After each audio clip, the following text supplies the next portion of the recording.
Just imagine if we all set and achieved 4 times the number of goals this year because we broke them into quarterly chunks. Hello, and welcome back to the Blissful Mompreneur podcast. I'm your host, Christina Hall, and I'm so grateful you're tuning in today. In 2019 and 2022, I baby-proofed my small business to not only run without me, but to thrive without me, allowing me to take 2 4-month maternity leaves to be with my babies. Those months were so precious, and they were made possible by the team and systems I'd put in place.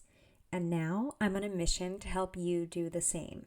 Have you ever set a big, exciting New Year's resolution? Maybe hit a certain income goal, lose some weight, or finally get organized, only to realize months later that you've made little to no progress? Yeah, me too. Probably more times than I'd like to admit.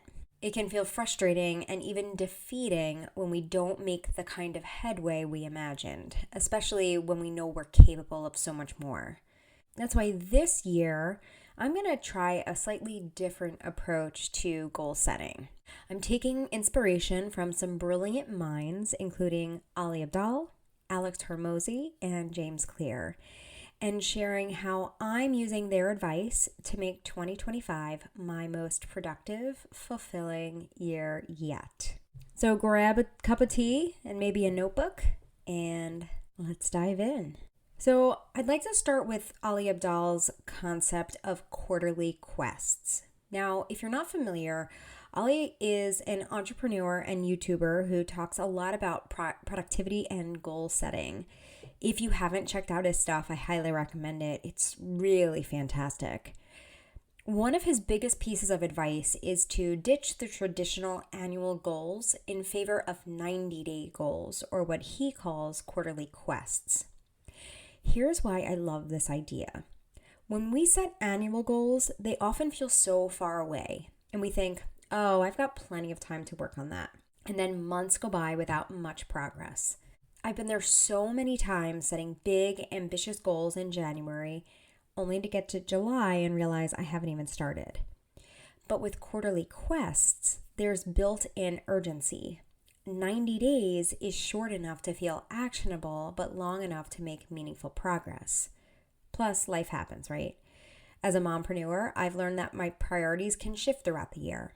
Maybe one quarter I'm focused on marketing for my business, while another quarter I may be more focused on creating a new program.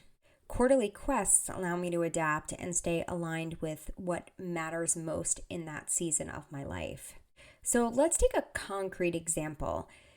In my last episode, I was sharing some of my goals, but since I started adapting this idea of quarterly quests, I am now shifting all of my annual goals for 2025 to just be goals for Q1 of 2025. One of my big goals is to grow my Instagram following for the Blissful Mompreneur. If I made that an annual goal, it would be easy to procrastinate. By setting it as a 90-day quest, I'm forced to take immediate action. Now, just imagine if we all set and achieved 4 times the number of goals this year because we broke them into quarterly chunks. That would be a pretty remarkable 2025, wouldn't it?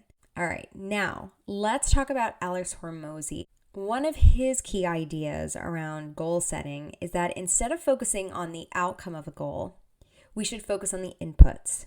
In other words, instead of obsessing over the result, like for me, hitting 1,000 Instagram followers, we should concentrate on the actions we can control every single day to get there. This shift in mindset is such a game changer because it takes the pressure off the outcome. It's not about, will I reach my goal? It's about, am I doing the work that will eventually lead me there? Let's go back to my Instagram example. The outcome I want is 1,000 followers by the end of March, but I can't actually control how many people hit the follow button. What I can control are the inputs. So right now my plan is posting consistently 5 times a week, and I want to engage daily with at least 10 accounts. Oh, and the last thing I want to do is I have to get better with stories. I really don't know what I'm doing with Instagram stories. So I'm going to start by actually looking at other people's stories because that's not something that I've done on Instagram. And once I just kind of have an idea of what people are posting in their stories, then I'm going to come up with a strategy where I'm posting consistent stories. Now, by focusing on these inputs, I know I'm stacking the deck in my favor to achieve the outcome I want. And the beauty of this approach is that even if I don't hit 1,000 followers exactly, I'll be so much farther along than if I had just set the goal and hoped for the best. Now, this ties in so beautifully to what James Clear talks about in Atomic Habits, which leads me to the next point.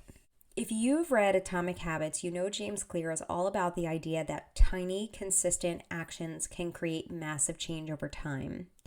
His whole premise is that we don't rise to the level of our goals, we fall to the level of our systems. Here's a great example from his book. If your goal is to lose weight, the habit you want to build might be as simple as putting on your workout shoes in the morning. Why? Because putting on your shoes leads to going to the gym. Going to the gym leads to working out. And working out leads to weight loss. The small habit is the domino that sets everything else in motion. So let's apply this to my Instagram goal.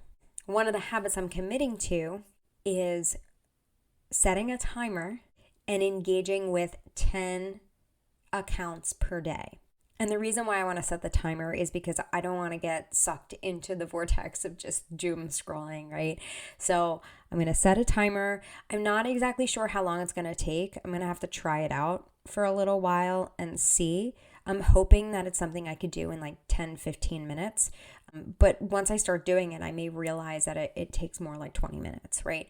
So I'll probably start by setting a 15-minute timer. And then if that seems to be enough time, I'll continue with that. If I need to make adjustments, I will. The key here is to make the habit so small and manageable that it's almost impossible to fail. Because when we set the bar too high, like saying, I'm going to post 3 reels a day consistently, it's so easy to get overwhelmed and do nothing instead. Now, let's put all these ideas together and walk through how I'm approaching my Q1 goals. So my big quest for Q1 is to grow from 61 to 1,000 Instagram followers. To achieve that, I am going to continue to post 5 reels per week, and I'm going to engage with 10 new accounts each day, and I'm going to begin researching stories and come up with a daily story strategy once I've done a little bit more research. The habit I'm starting with is relatively simple. I should be able to do all of this in less than 30 minutes per day. It's small, it's manageable, and it's something I can realistically commit to every single day. By focusing on these small, consistent actions, I'm confident I'll build momentum and make significant progress toward my goal.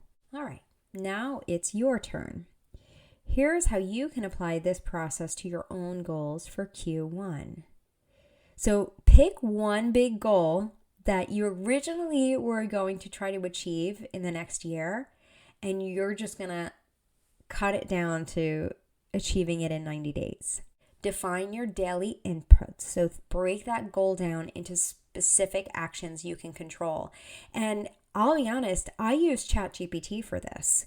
I told ChatGPT that this is one of my goals and asked, what is a small habit that I could do each day that would guarantee me this result?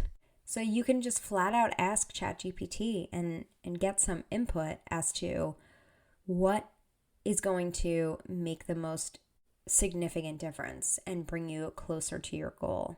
And once you've identified that smallest possible action you can take, now you just have to take that action every day and build momentum. Remember, the magic happens when you focus on small, consistent actions. It's not about making huge leaps overnight. It's about showing up every day and letting those small actions compound over time. So I hope this episode inspires you to think differently about your goals and how you approach them in 2025. This is the year we stop making resolutions that fizzle out by February and start building habits that lead to real lasting change. If you're setting a Q1 quest, I'd love to hear about it. So DM me on Instagram and let me know what you're working on. I'd be so thrilled to cheer you on. I promise I will be your accountability partner and I will check in with you each week. Here's to building habits, achieving goals, and making 2025 our best year yet.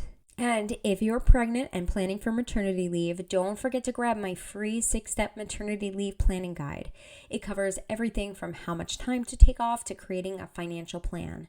You'll find that link to the guide in the show notes. If you enjoyed today's episode, please share it with a fellow mompreneur who might benefit from the advice. And if you haven't already, please subscribe to my channel, click the notification bell, and leave a comment below letting me know your biggest takeaway. It helps me reach more amazing women just like you. Thank you again for being here, and until next time, keep pursuing your bliss.